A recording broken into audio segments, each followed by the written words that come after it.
Quizá algún día cantaremos por pura libertad. Mientras tanto, cantemos para conseguirla. Mamá, ¿por qué nos mata?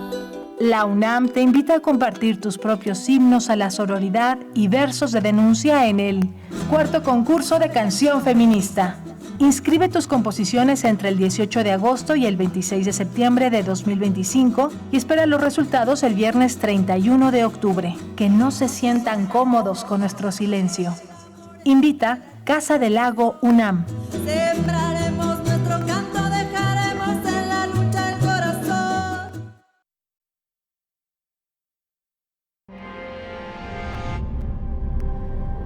El fentanilo te mata. Destruye tu cerebro, pulmones y corazón.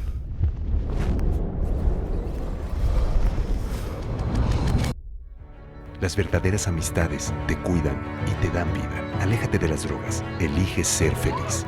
Si necesitas ayuda, llama a la línea de la vida. 800-911-2000. Gobierno de México.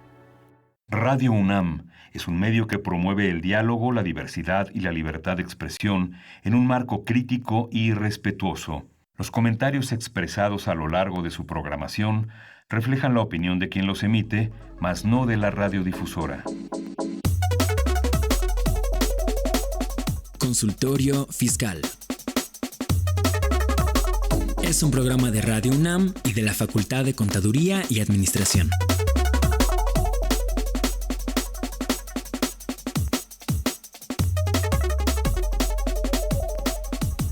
Hola, ¿cómo están? Muy buenas tardes. Les damos la bienvenida a este subprograma Consultorio Fiscal Radio.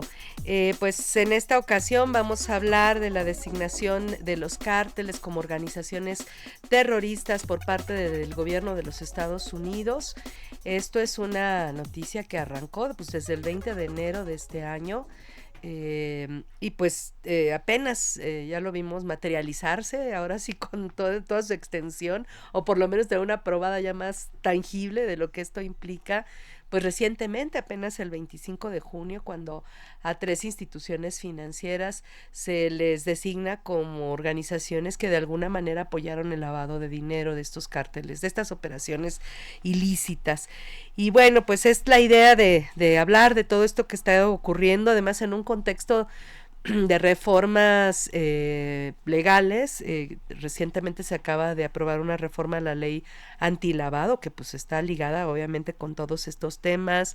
Se acaba de crear una nueva dirección dentro de una dirección especializada en organizaciones delictivas dentro de la Unidad de Inteligencia Financiera de la Secretaría de Hacienda y Crédito Público. O sea, tenemos un contexto que no sabemos si fue si fue coincidencia, pero lo cierto es que, bueno, sí fue coincidencia en muchos sentidos, pero lo cierto es que todo va de la mano con lo que está ocurriendo este día y pues queremos hablar de cómo nos va a afectar, porque aparentemente uno pudiera pensar que es algo muy lejano para la población en general, pero vamos a ver que no. Ya de hecho, por ejemplo, Visa ya dijo que no va a aceptar ciertos pagos con las tarjetas de Cibanco, entonces que las personas físicas o morales que tienen estas tarjetas pues van a tener problemas para utilizarlas. Entonces, este es el tema del día de hoy.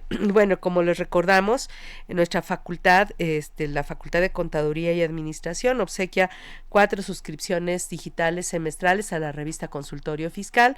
2 van a obsequiarse para las personas que respondan correctamente por vía telefónica, los teléfonos que le vamos a dar a conocer, y 2 se van a obsequiar a las personas que respondan a nuestra pregunta del día, que se va a dar en el transcurso del programa, a las personas que se comuniquen y respondan correctamente por redes sociales.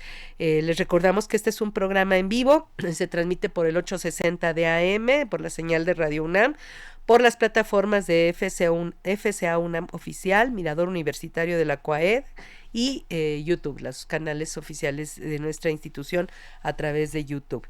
Nos recordamos también que los números en cabina son 55 55 36 8989, repito, 55 55 36 89 89 y 800 505 26 88. Repito, 800 505 26 88. No nada más nos llamen y se comuniquen con nosotros para la pregunta del día, pero llámenos y comuníquense con nosotros para cualquier comentario que quieran hacer respecto al tema. Nos dará mucho gusto que nos ayuden a enriquecer el contenido de este programa que hacemos por y para ustedes. Y pues bueno, vamos a escuchar nuestra cápsula de Cuentas Claras y después de la misma iniciamos. Consultorio Fiscal 860. Somos la otra frecuencia. Radio UNAM.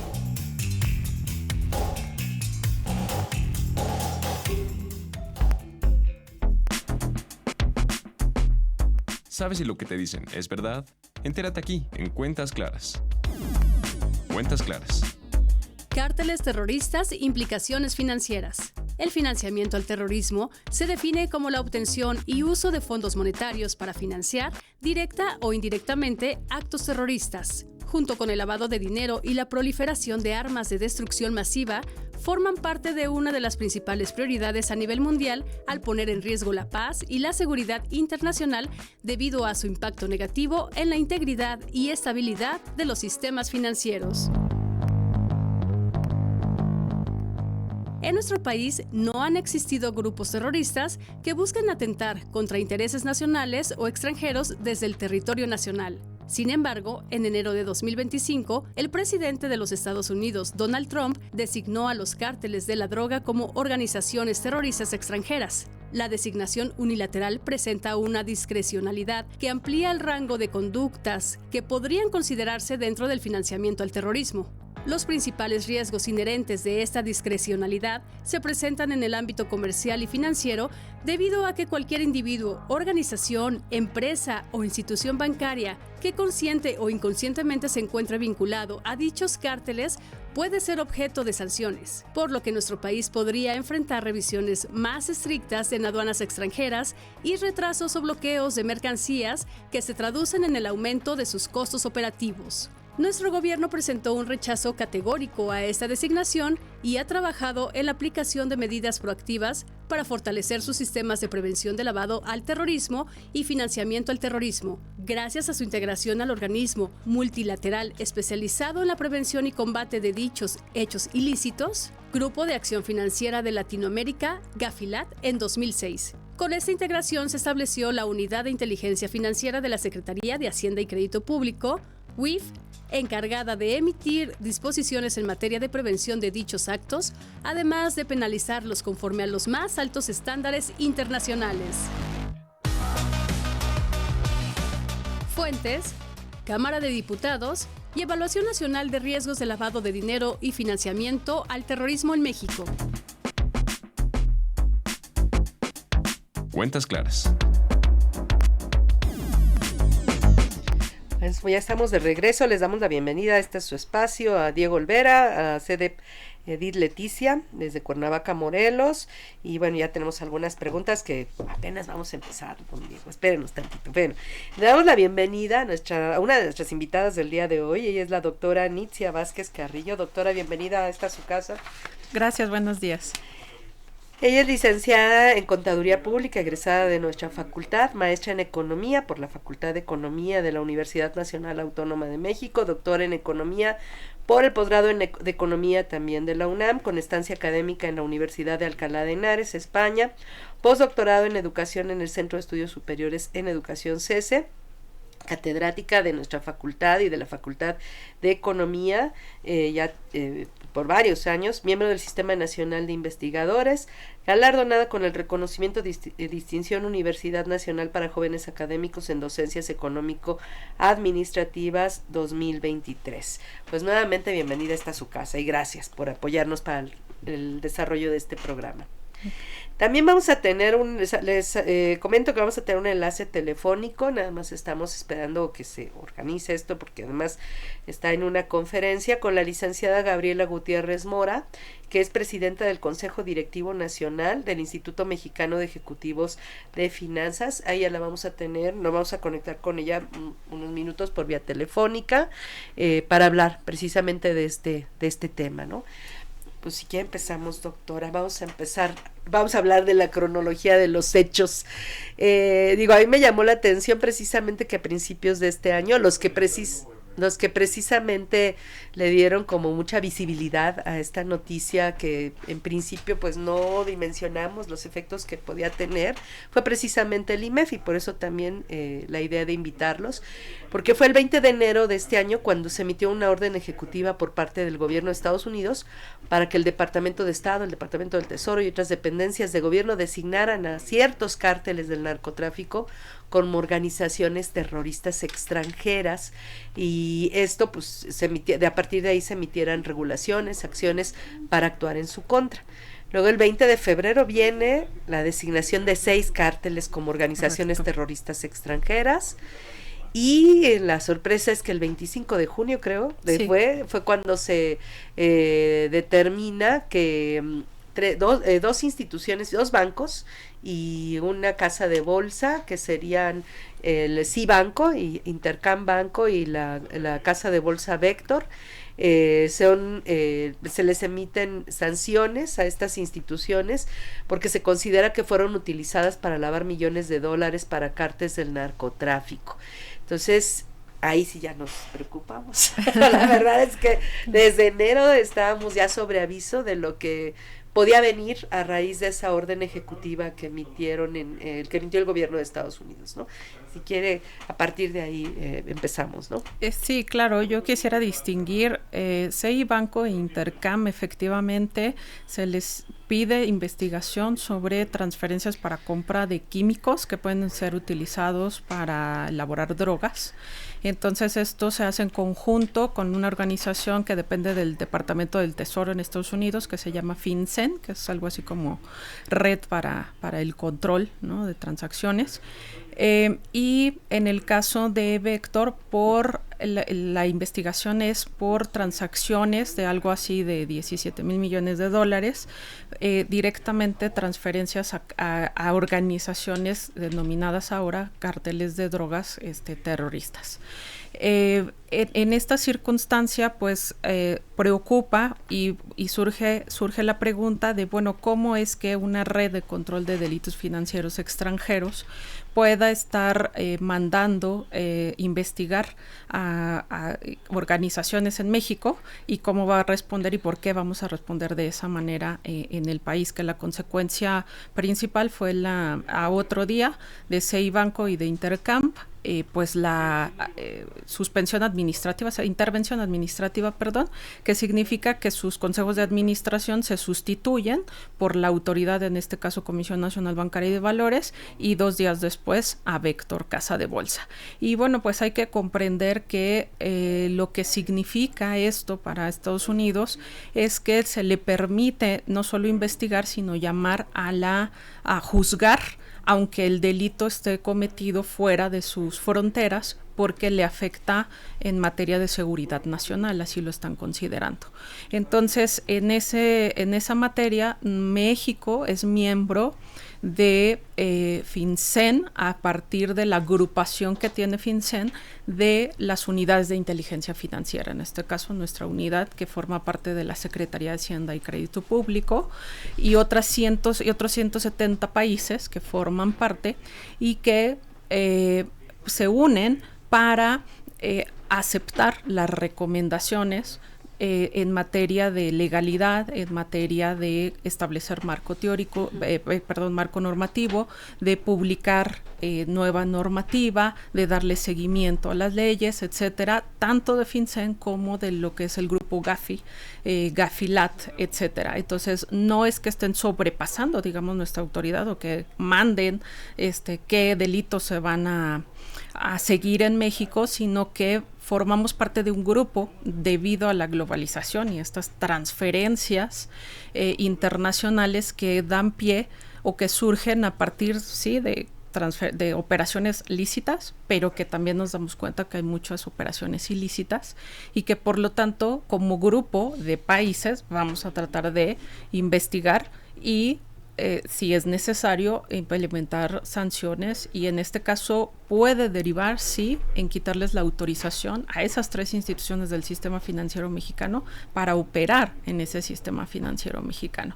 Es grave porque pues en nuestro sistema financiero ha tardado en crecer. Son instituciones que vienen, sobre todo las 2 primeras, CEIBanco e Intercam, de casas de cambio en los 90s, y que bueno, pues han crecido, se han convertido en grupos financieros, y que en nuestro país conseguir o lograr que desde la reprivatización de 18 bancos lleguemos a 52, por ejemplo, pues es un hito realmente. Y ahora la posibilidad de que pues estas se eliminen, obviamente para algunos de los clientes pues ya empieza a presentar afectaciones como la que mencionaste de la aceptación de las tarjetas bancarias. Obviamente el no poder realizar operaciones, por ejemplo, de liquidación de algunas exportaciones. Ellos se dedican en parte a ese tipo de clientela, mediana empresa, banca patrimonial, inversiones. No poder hacer operaciones en el caso de Vector, pues en mis portafolios, cuestiones como esas, lo que va a tener o puede llegar a repercutir en el resto del sistema financiero. De hecho, bueno, ya hay unas consecuencias para ellas en lo personal. Pues, obviamente está el tema de la baja de calificación, pero también está el tema de, por ejemplo, algunos fideicomisos. Por ejemplo, dice que los fideicomisos de Fibrain y Terrafina se desvincularon de CEIBanco como su fiduciario, que es para estos fideicomisos. Uno es para la adquisición y desarrollo de hoteles. Y dice, decidió remover al prestamista como fiduciario en una reunión del 26 de junio. O sea, las consecuencias fueron inmediatas de afectación para estas empresas. En el caso de los 2 bancos se ha discutido particularmente si realmente existían elementos, porque dicen, bueno, pues nosotros nada más transferimos dinero a empresas chinas en el extranjero, porque la persona, el cuentaviente nos da la orden y nosotros transferimos el dinero a esas empresas chinas. Se discute si realmente tenían la posibilidad o la forma de saber que esto era para, si es que realmente es para cuestiones de precursores químicos para la fabricación de fentanilo, ¿no? Y productos químicos para la fabricación de farmacéuticos, pues son todos, no se puede ver todos, ¿no? Claro. No necesariamente tiene que ser exactamente para la fabricación de fentanilo, ¿no? Sí, ahí habría que ver y esperar un poco cuáles son las pruebas que se presentan por parte de FinCEN, y enseguida indagar si lo que aplica a la ley mexicana, que es un poco esto de operaciones relevantes y operaciones inusuales, le sería aplicable a la investigación de ello, porque sobre todo en operaciones relevantes, pues tiene que ver con el monto de las transacciones o el tipo de transacción. No sé, si operas con criptoactivos, pues te tenemos que reportarlo. Uh-huh. Pero en el caso de operaciones inusuales, pues verificar, por ejemplo, el comportamiento de esas transacciones, y eso sí, por los acuerdos mismos que tenemos con Gafi y Gafilat, sí tendremos que estar viendo, monitoreando a esas empresas, por ejemplo en este caso chinas, pues que no estuviesen ya en algún padrón de otro país, sobre todo Estados Unidos, con ese foquito rojo de empresas en la ilegalidad, de empresas inexistentes, de empresas con transacciones en paraísos fiscales, de triangulación, etcétera, etcétera, que entonces sí nos permitiría decir, bueno, es que sí habría que indagarlas desde el punto de vista de la operación, sobre todo inusual, ¿no? Uh-huh. Y reportarla. Uh-huh. Que esa sería la responsabilidad en todo caso del Banco en México, ¿no? Así es. Pero bueno, entonces entiendo que se les está juzgando obviamente con una ley extranjera que atiende a un mundo global, a un mundo financiero globalizado.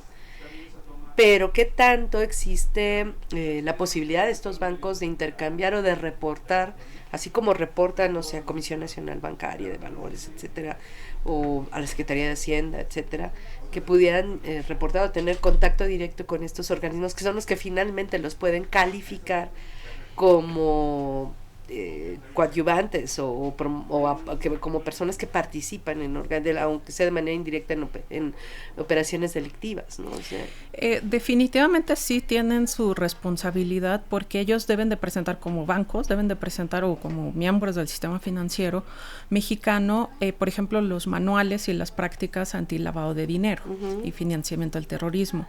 Y ahí uno de los elementos principales, por ejemplo, es la identificación del cliente y la identificación de los beneficiarios. O sea, tú debes de tener un control, o sea, específicamente la ley no te va a decir cuál es ese control o cuáles son todas esas medidas, pero como institución financiera, pues ahora se les pide el Officer Compliance, se les pide capacitación constante en materia de prácticas antilavado de dinero, y en ese mismo sentido la identificación de la clientela. Y esta no es solo, y es un poco que lo que se le ha pedido a México, que no solo se enfoque en es Pepito Pérez, sí existe. Si es Pepito Pérez, y si es su CURP, y si es él. Exactamente, sino ir más allá, ir a verificar realmente esos documentos, en caso de personas morales lo mismo, y comunicarse, sobre todo si son transferencias internacionales, para verificar la existencia, por ejemplo, de esas personas morales en China, la actividad. Y verificar pues el perfil de ese cliente, porque no pudiera ser, a lo mejor sí es sustancias que se convierten en droga, pero resulta que es una empresa dedicada a exportar maquillajes. Caray, pues a lo mejor ya no cuadra, ya no hay congruencia. En ese sentido sí recae la responsabilidad de tanto bancos como casas de bolsa.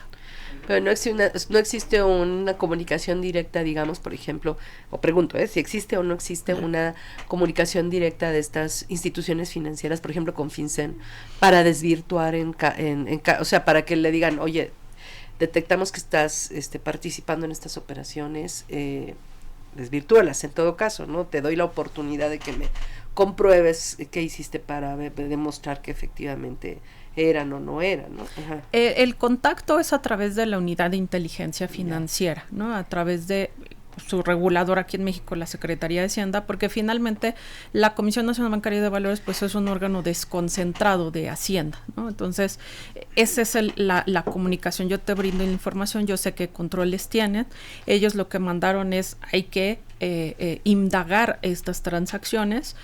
Ahorita la respuesta de Hacienda fue, bueno, bríndame parte de esas pruebas, digamos, para que yo tenga elementos de investigación y verificar si, primero, si aplican multas. Ahorita se hace un estimado simplemente del interventor administrativo que de ser responsables, por ejemplo, de no identificar correctamente al cliente, pues sí podrían ser sanciones de, pues no sé, algunos asumen 130 millones de pesos, una cosa así. Pero si va más allá de eso, en el sentido de que se coludieron o aún sabiendo de transacciones inusuales o sospechosas y no lo reportaron la autoridad de los de los dos bancos y la casa de bolsa, que recaiga en posible quitar la autorización para operar dentro del sistema financiero mexicano, ¿no? Entonces creo que esa es la parte que nos falta en México. ¿Y qué efectos tendría para los cuentavientes, para el público en general? Por ejemplo, digo, porque ahorita ya hay efectos, ¿no? Sí. Pero estamos hablando de que estos efectos pues son de los terceros que giran en torno a la operación de estas instituciones financieras. Hablamos, por ejemplo, de Visa, que, bueno, afecta a todos los cuentavientes, a todos los tarjetavientes de Cibanco, por ejemplo, ¿no? El que no acepten estas tarjetas por parte de Visa, ¿no? Sí. Pero, por otro lado, de alguna manera, ¿qué otros efectos puede tener en caso de que decidieran, no, pues les quitamos la autorización a Cibanco o Cibanco, como se llame, y el otro, ¿cómo se llama? Intercam. Ajá, que son los bancos. Ahorita voy a los bancos, bueno, incluso a la casa de bolsa, ¿no, Víctor? ¿Qué efectos tendría en caso de que se les quitara la autorización? ¿Qué implicaría para los cuentavientes, para las personas? Pues digo, los que les deben, pues ahí tendrán un problema de pago de deuda que a lo mejor se va a tener que acelerar, no sé, pero los que tienen su dinero ahí invertido, ¿qué pasaría con ese es público? Bueno, yo lo voy a separar en dos efectos. El primero, como cliente, a partir del 21 de julio, si estas instituciones... Antes de continuar, porque no mencionamos la importancia del 21 de julio. Se les quisiera hablar de la importancia del 21 de julio. Sí, esa fecha es relevante porque a partir de entonces las instituciones financieras y cualquier otra empresa en Estados Unidos no puede realizar transacciones con estas 3 instituciones. Eso ya es un hecho. Estaríamos hablando incluso, por ejemplo, de personas que viven en Estados Unidos y que quieran mandar dinero, por ejemplo, a familiares aquí en México. ¿Sería lo mismo? Así es, se tiene que suspender toda transacción y toda relación comercial con esas 3 instituciones. Eso hasta ahorita ya es un hecho. Ajá. El segundo elemento, efectivamente, como bancos, vamos a decir que alguna persona física o moral tiene su cuenta en alguno de esos bancos y surte efecto por parte de la comisión, voy a quitarles la autorización, inmediatamente lo que procede es que el IPAF, el Instituto de Protección al Ahorro Bancario, va a tomar el saldo de esas cuentas para administrarlo y va a empezar a liquidarle a los cuentavientes hasta un monto máximo de 400,000 UDIs. Es la protección por cliente por banco. Uh-huh. Si superase ese monto, esa parte ya se pierde. Como 7 pesos, 8 pesos. Por arriba es ahorita aproximadamente un poquito más de 3 millones de pesos, vamos a decirlo así. Uh-huh. Ahora, si tuviera yo 5 millones, pues obviamente el diferencial se pierde. Si tengo menos, bueno, pues aquí están tus 100,000 pesos y ya. La última vez que sucedió esto, que se dio en México reciente, fue un poco en la pandemia con Banco FAMSA y no hubo problemas. Hay suficiente capacidad del IPAF para pagar con todos esos recursos y darle a los cuentavientes, ya sea de transferencia o cheque, aquí está tu dinero. Uh-huh. Y listo. Me cambio de banco y no hay más al respecto. En el caso de la casa de bolsa, eso es un poquito diferente porque ahí no aplica el seguro del IPAF. Y entonces, pues lo que procede es pues vender las posiciones, que eso aplica a precio de mercado, digamos, si yo ahorita tengo no sé, Microsoft, etcétera, pues puedo vender y mover mi portafolio con otro intermediario bursátil. Perdón, haz un comentario ahí. No, eso no tiene nada que ver con que la casa de bolsa sea a través de la cual invertí. Lo que importa ahí es el título, el título y el precio en el mercado, que puedo haber invertido en ese mismo título en otra institución financiera, ¿no? Así es, en otra casa de bolsa. Entonces, pues se puede optar por cambiar de casa de bolsa. Pero teniendo ese título con Vector, de todas maneras sí tendría que venderlo, o puedo quedarme con mi título, dado que Vector vamos a suponer que desapareciera. Pues lo que procedería es que yo tengo mis títulos, pero pues sería una transición más sencilla si mi portafolio de plano lo muevo a otro intermediario bursátil.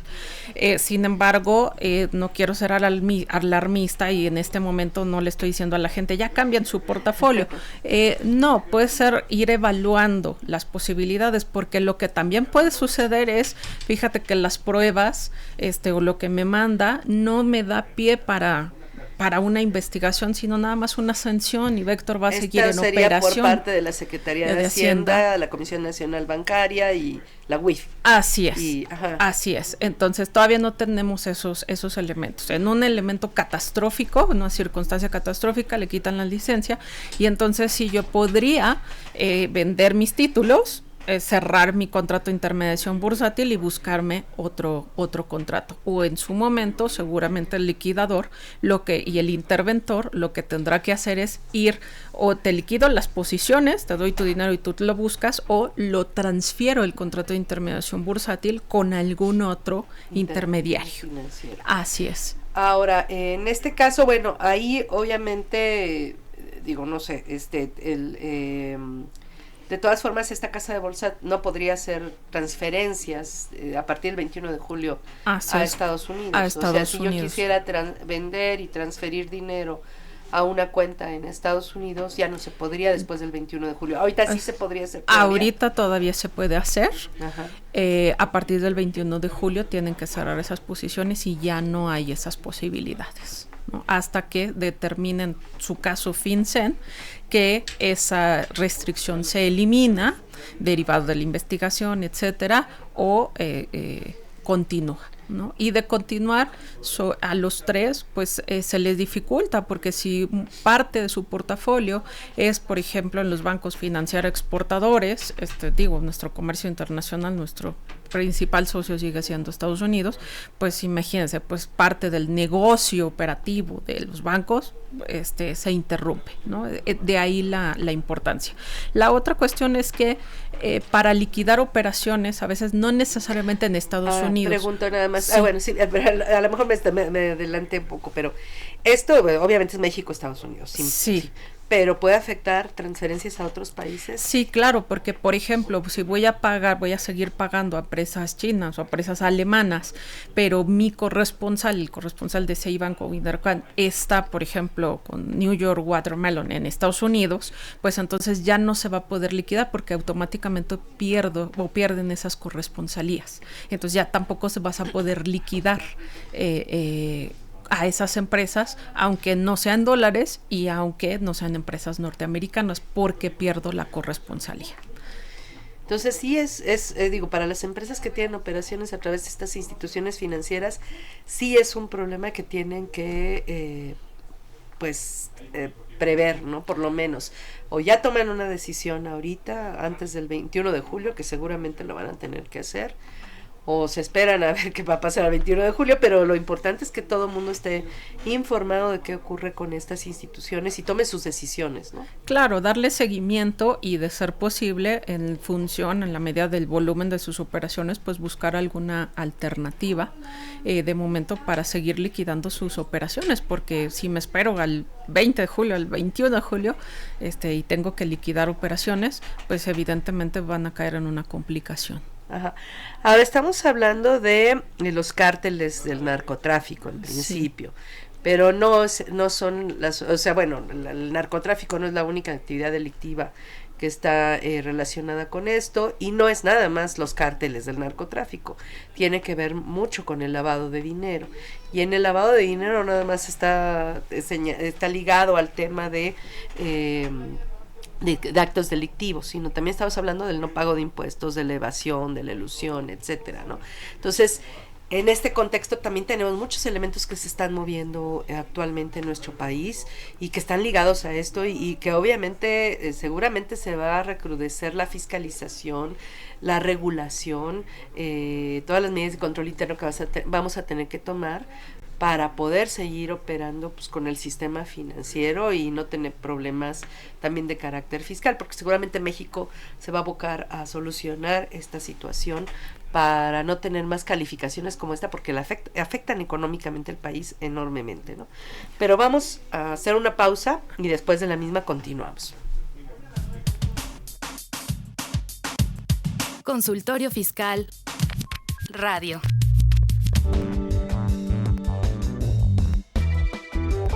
Lo más relevante en pocas palabras. 27 de junio. Se publicó en el Diario Oficial de la Federación el oficio mediante el cual la Comisión Nacional Bancaria y de Valores, órgano de la Secretaría de Hacienda, la autorización de la Unión de Crédito con Creces, SADCB, para operar bajo el esquema de Unión de Crédito. Decisión que se basó en que con Creces no logró desvirtuar la casual de revocación por la que había sido previamente emplazada, lo que indica que incumplió con las condiciones requeridas para mantener su autorización. Como consecuencia, la entidad quedó impedida para realizar operaciones financieras y deberá iniciar su proceso de disolución y liquidación. 29 de junio. A partir del día 1 de julio de 2025, los repartidores y conductores de plataformas como Didi, Uber y Rappi serán formalmente incorporados al Instituto Mexicano del Seguro Social bajo un programa piloto que se extenderá hasta el día 31 de diciembre, como parte de la reforma laboral dirigida a regular el trabajo en aplicaciones digitales. Sin embargo, el SAT ha aclarado que este cambio no alterará su situación tributaria actual. Seguirán pagando impuestos como personas físicas sin modificaciones en sus obligaciones fiscales. El SAT y la Secretaría del Trabajo han establecido canales de atención para orientar a los trabajadores sobre estos ajustes.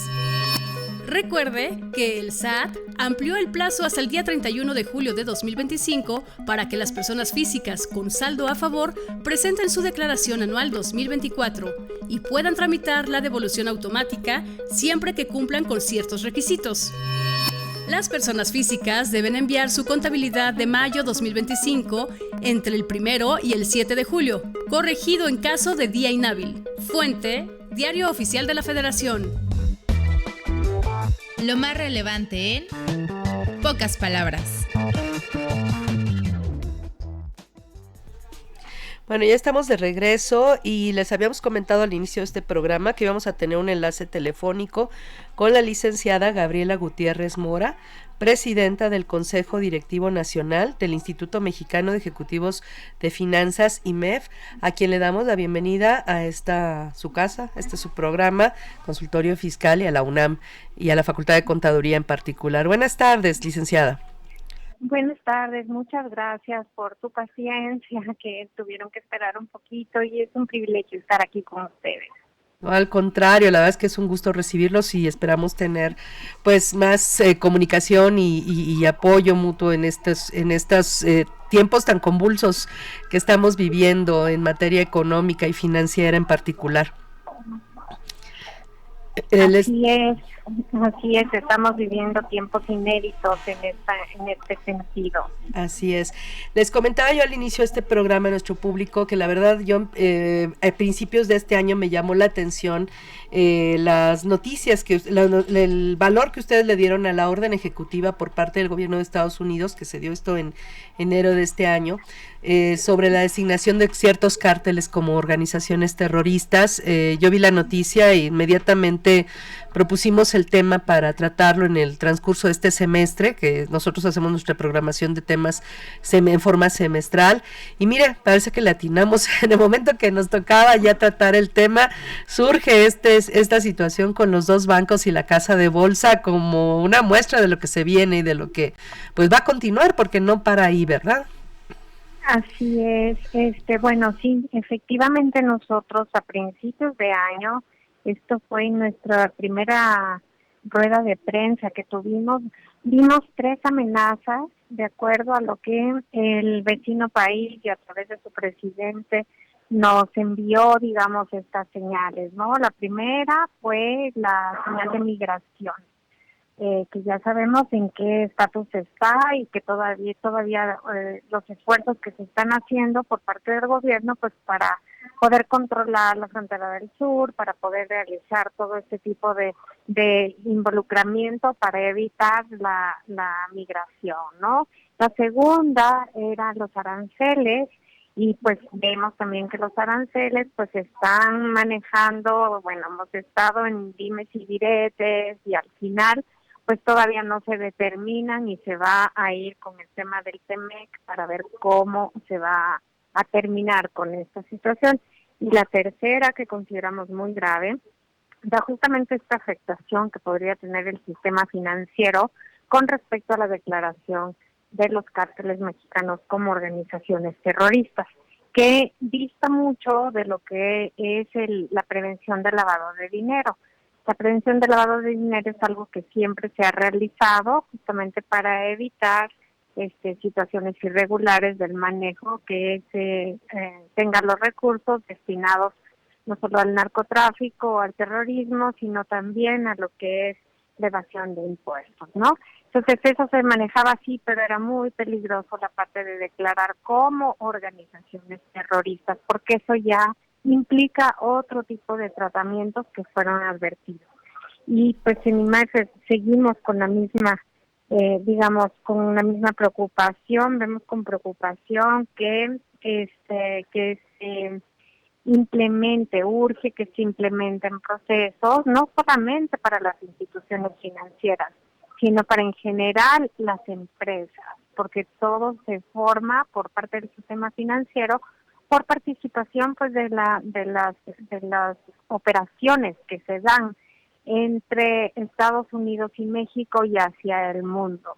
Entonces sí, nosotros pensamos que urge que se puedan determinar las reglas, la parte de la implementación de todo lo que es la revisión y lo que esto involucra para el sistema financiero, pero también la concientización a nivel empresarial de que esto es un factor contaminante que puede incidir, por supuesto, nos deja vulnerables ante la parte de inversión, ¿no? Entonces sí, eso fue lo que dijimos el día de ayer y permanentemente estábamos reforzando en nuestros boletines de prensa.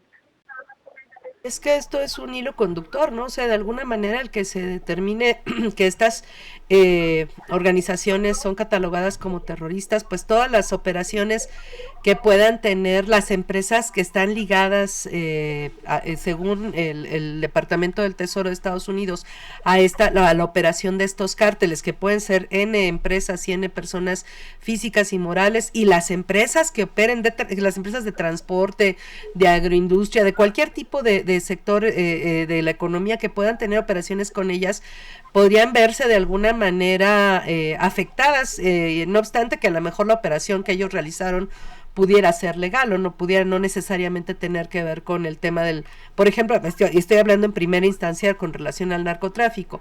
Ya después nos iríamos además a las empresas del sistema financiero, a los bancos y a las casas de bolsa, ¿no? Así es un factor contaminante que urge ser supervisado, que urge ser concientizado en todos los niveles para poder evitarlo, porque una cosa es lo que digo, ¿no? Que se vean los movimientos de revisión con lo que es la prevención del lavado de dinero, pero la declaración como organizaciones terroristas va más allá. Vaya en el ámbito de muy severo en sus consecuencias. Entonces sí tenemos que estar por lo menos conscientes de esto, y a pesar de que las revisiones que se realizan son hacia el pasado, digamos, hacia operaciones ya realizadas, de todas maneras estamos muy a tiempo de detectar esa vulnerabilidad en forma general para poder hacer algo al respecto y evitar que esto se pueda seguir contaminando. Entonces sí, ese es el pedido particular de IMES, que tenemos que blindar la economía mexicana ante estos riesgos y estas situaciones, construir una arquitectura más robusta en la capacidad de análisis. Entonces sí, eso es lo que pensamos, eso es lo que estamos diciendo ahora, y bueno, esta historia, digamos, de todo esto no se termina. Esto es un tema permanente que está latente ahí y que tenemos que tomar las medidas correspondientes, a lo mejor no todas de una sola vez porque así quisiéramos, pero sí que sean permanentes los esfuerzos para realizar y evitar que todo se contamine. Así es. Esto, bueno, ahorita tenemos una reciente reforma aprobada a la ley antilavado, que como usted lo ha dicho, es pues nada más uno de los elementos que se tienen que tomar en consideración. Tenemos otras disposiciones fiscales como la identificación del beneficiario controlador, pero como que han quedado, o sea, sí se han modificado las leyes, pero como que a lo mejor se ha quedado corto el SAT o la Secretaría de Hacienda para exigir el cumplimiento de este tipo de disposiciones, y a lo mejor recrudecer un poquito más las medidas para que esto se materialice, entre otras medidas que puedan existir en general, ¿no? Sí, necesitamos un fortalecimiento de la normatividad en el sector financiero que impacte, que involucre todas estas participantes de la economía del país. Sí, también que las empresas mexicanas también estemos familiarizadas con todo lo que es el compliance o el conocimiento de nuestros proveedores, de nuestros clientes. Eso es muy importante para poder proteger todo este tema que se vino como de inmediato, ¿no? Entonces tenemos que lamentablemente hemos nada más reaccionado, no hemos sido proactivos en ninguna de estas partes que están afectando. Entonces ahora sí es como que tenemos que ser más propositivos, más proactivos en este sentido y no esperar a que nos llegue la situación cuando se está explotándonos en las manos la bomba, ¿no? El país se integra particularmente de pequeña y mediana empresa. El compliance es un tema que pues a lo mejor sí está pues en la vida diaria de las grandes empresas, pero creo que falta de alguna manera generalizar su aplicación en toda la economía, o sea, no nada más en las grandes empresas, sino promoverlo en las pequeñas y medianas empresas.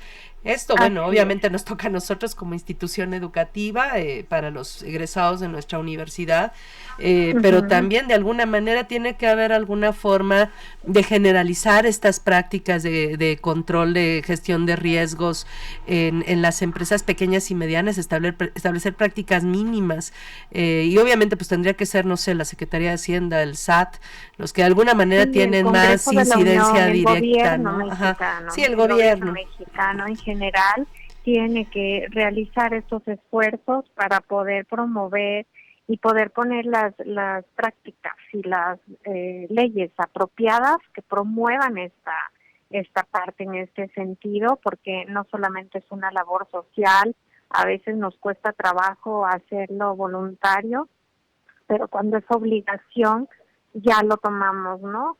Entonces sí, esta es una llamada también a las empresas para que, a pesar de que no exista la obligación, seamos proactivos, pero también es un llamado al gobierno para que pueda encargarse de revisar, de ver, de promover todas estas prácticas para que las empresas, las pymes, las grandes y en general la economía realice todo esto y poderlo pues tener en una menor afectación posible.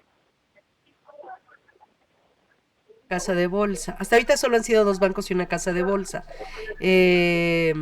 Obviamente podría esto extenderse a más empresas en los próximos meses. Tenemos como fecha límite en este sentido para la medida que determinó Estados Unidos, el Departamento del Tesoro, el 21 de julio. Obviamente su recomendación va más allá que esto porque pues puede tener una afectación generalizada para la economía y para las empresas. ¿Están ustedes de alguna manera en contacto con el Congreso, con con la Secretaría de Hacienda para promover este tipo de reformas que ustedes creen que pudieran fortalecer al sistema financiero? Nosotros a través del Comité de Estudios Económicos y de los 16 comités que tenemos a nivel nacional, siempre estamos promoviendo en la parte técnica, no solamente con los gobiernos locales, sino también con el gobierno nacional.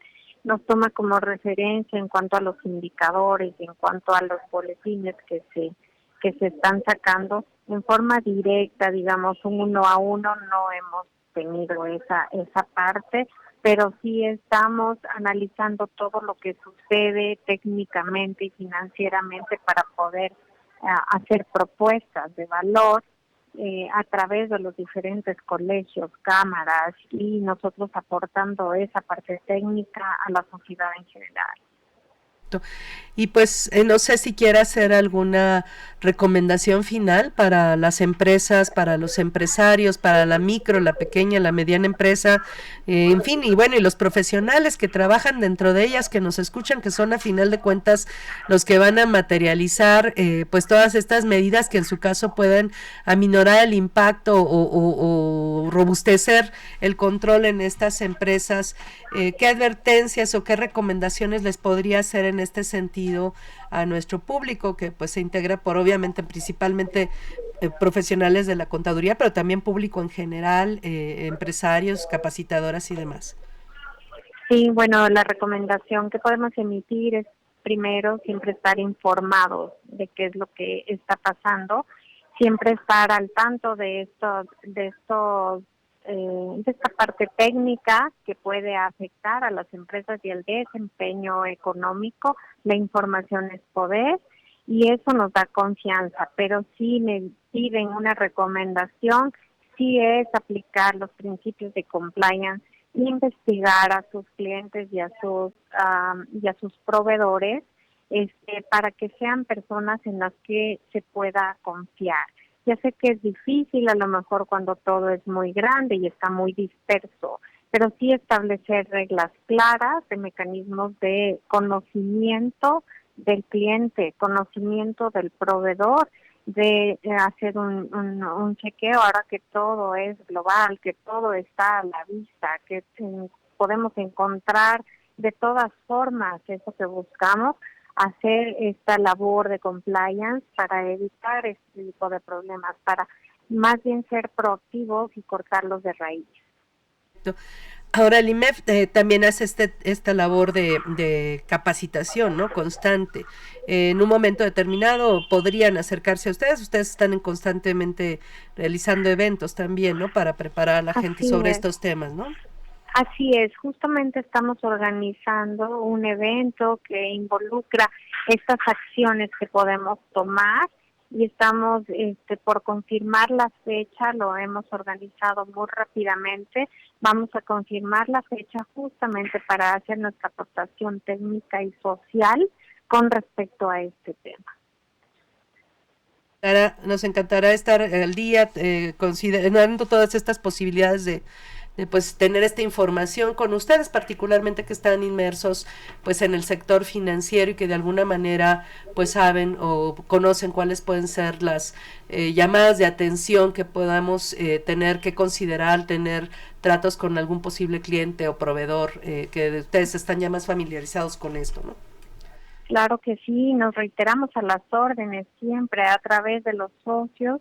Estamos pues en diferentes localidades, en 20 ciudades, o a través igual de nuestros comités y consejos, e incluso pues estar al tanto de la información y boletines que permanentemente, frecuentemente realizamos con el fin de mantener a México informado, a México para que sea mejor. Entonces, muchas gracias por la entrevista, muchas gracias por permitirnos participar y aportar nuestro granito de arena para un México mejor. No, pues al contrario, muchas gracias a usted y esperamos pues tener esta colaboración tan necesaria de manera continua para todos estos temas que nos preocupan y nos deben ocupar sobre todo. Sí, claro que sí, estarán invitados a este evento que vamos a realizar. Va a ser webinar, no va a ser en digamos, presencial, pero creo que así podemos llegar a más personas. Pues estaremos al pendiente. Muchas gracias, nuevamente. Gracias, a las órdenes. Hasta luego. Pues ya estamos de regreso. Vamos a hacer nuestra pregunta, doctora, porque ya se nos fue el tiempo. ¿Cuál sería la pregunta, por favor, para nuestro público? ¿Cuándo se fue tipificado como organismo terrorista a los cárteles mexicanos, a 6 cárteles mexicanos por parte de Estados Unidos? Eso fue en febrero, pero la otra es más bien, ¿cuándo fue la orden ejecutiva? Porque creo que ya le habíamos dado la pregunta a otra persona. Okay. ¿Cuándo fue la orden ejecutiva del gobierno, no? Para la designación de cárteles terroristas en general, sin mencionar quiénes en particular. Sí. Como organizaciones terroristas, ¿no? Okay. Bueno, llámenos, respondan. Le hemos dado varias fechas, bueno, como 3, 4. Entonces, una de esas es la respuesta correcta, así es que por favor respondan correctamente y obtengan una suscripción digital semestral a la revista Consultorio Fiscal. 2 por vía telefónica, les recordamos los teléfonos en el estudio, que son 55 55 36 89 89, repito, 55 55 36 89 89 y 800 505 26 88, 800 505 26 88. Tenemos una pregunta de Diego Olvera que creo que ya respondimos, pero nada más si quisiera agregar algo, doctora, es ¿qué tanto afectará a los dos bancos y a la casa de bolsa en su capacidad de operación? Es la primera, y la segunda, ¿qué tienen que hacer quienes tengan operaciones con ellos para no ser afectados tanto a nivel fiscal, tipo listas negras, o por el hecho de perder dinero? Que, pues creo que ya respondimos, pero no sé si quisiera agregar algo en particular. Pues simplemente ahorita siguen en operación, solo es una intervención administrativa, pero efectivamente en caso de que la autoridad determine que se pierde la autorización para operar, pues habría que, en el caso de los bancos, ver qué solución y en cuánto tiempo interviene el IPAF, y en el caso de Vector, pues definitivamente ir con otro intermediario.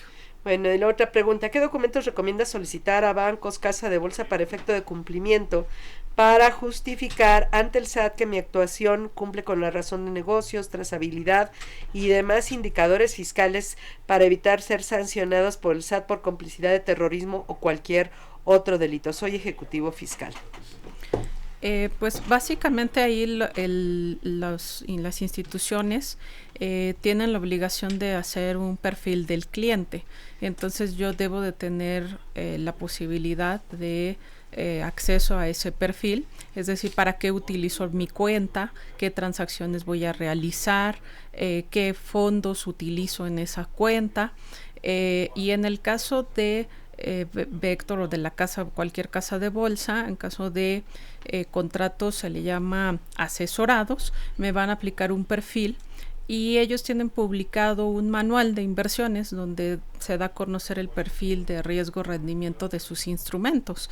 Entonces todos esos son elementos que me permiten a mí justificar el por qué el dinero de la empresa está invertido, bajo qué criterio de inversión que figura, y la misma norma de información financiera internacional me señala pues cuál es debo definir mi modelo de negocio en inversiones, ¿no? En esos instrumentos. Eso es con los bancos y los bancos con nosotros particularmente. Claro, ¿no? y las y casas con de nuestros bolsa. clientes y proveedores, bueno, ahí tenemos que fortalecer, que era lo que yo creo que el principal mensaje de la presidenta del IMEF, hablar del control de gestión de riesgos, ¿no? Del compliance, ¿no? Que es control interno, pero así aplicado para cumplir con la legalidad en todos los sentidos, ¿no? Sí, de hecho, pues se recomienda un manual de compliance en donde voy a poner cómo voy a identificar socios, proveedores, clientes, qué documentación se les pide, cómo voy a verificar esa documentación y quién está a cargo tanto del resguardo de esa documentación como de esa investigación.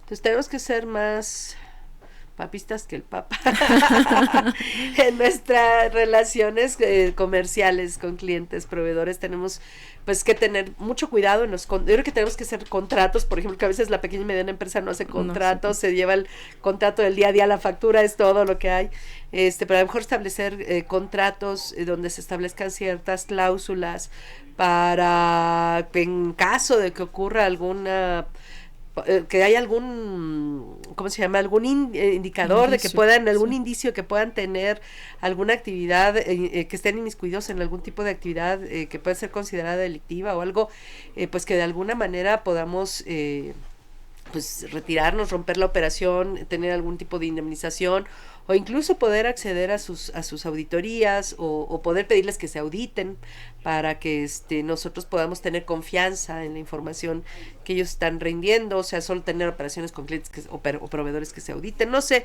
bueno, así como hay listas negras a nivel nacional, debe haber listas negras también a nivel internacional, ¿no?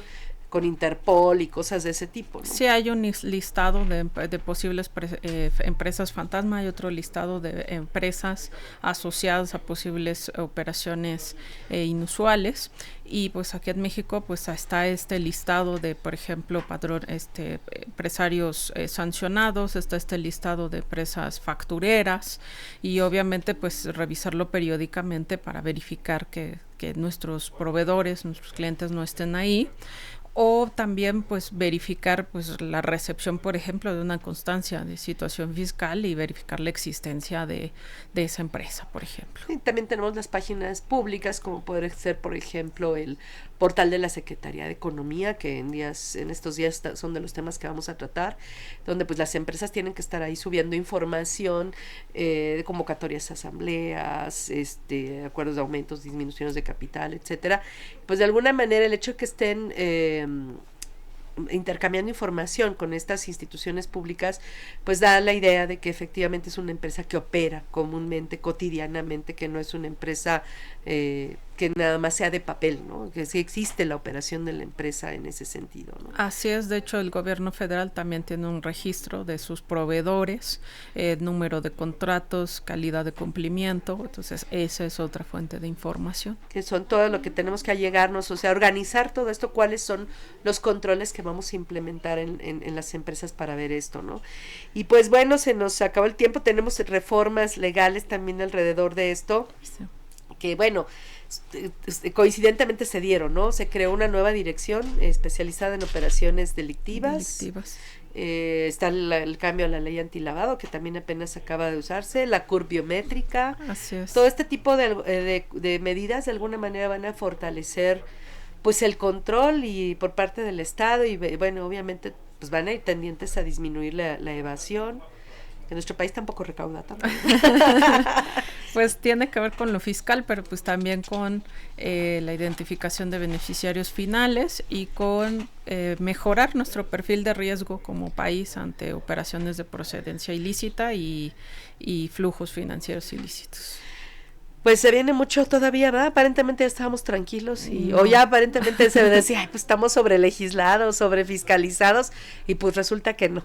No, hay que mejorar esa tipificación y sobre todo que las denuncias y las investigaciones lleguen a sanciones, incluyendo la parte penal. Así es.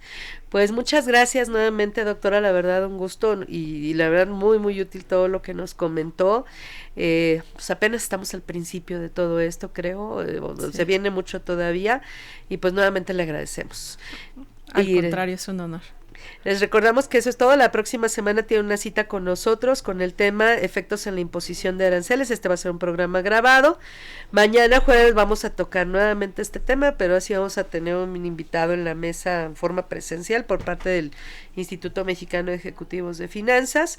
Y les recordamos que esta es una producción de Radio UNAM, su director general Benito Taibo, por parte de nuestra facultad, la Facultad de Contaduría y Administración, el doctor Armando Tomé González, su director, y por parte de la Secretaría de Divulgación y Fomento Editorial de la misma, el maestro Gustavo Almaguer Pérez, en los controles técnicos, Socorro Montes, en la producción por parte del Departamento de Medios Audiovisuales de nuestra facultad, Nezahualcóyotl Jara, Miriam Jiménez, Carlos Castellanos, Antonio Calvo, Alma Villegas, Nancy Audelo, Pedro Silva, María José Velasco y Ana Belén. También agradecemos la colaboración especial de Julio Pérez y José Ramón San Pablo, personal de Mirador Universitario de la Cuayet.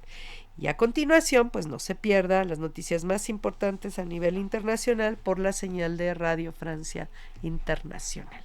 Nos esperamos aquí la próxima semana. Se despide Susana Mireles. Gracias. Consultorio Fiscal. Radio.